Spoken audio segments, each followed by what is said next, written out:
Mga idol, oh. Kawawa naman mga idol. Iniiwan ng kanyang ina mga idol. Yan, oh. Doon pa sa loob mga idol, oh.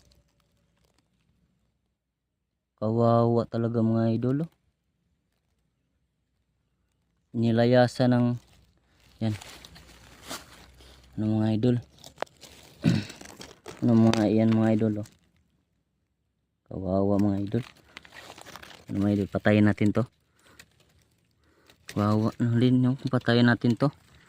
Yung anak ng mga daga mga idol. Pasok lang natin sa loob mga idol. Kawawa eh. Yan, oh.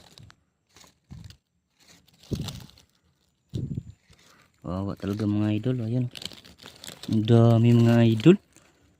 Grabe yung anak ng daga.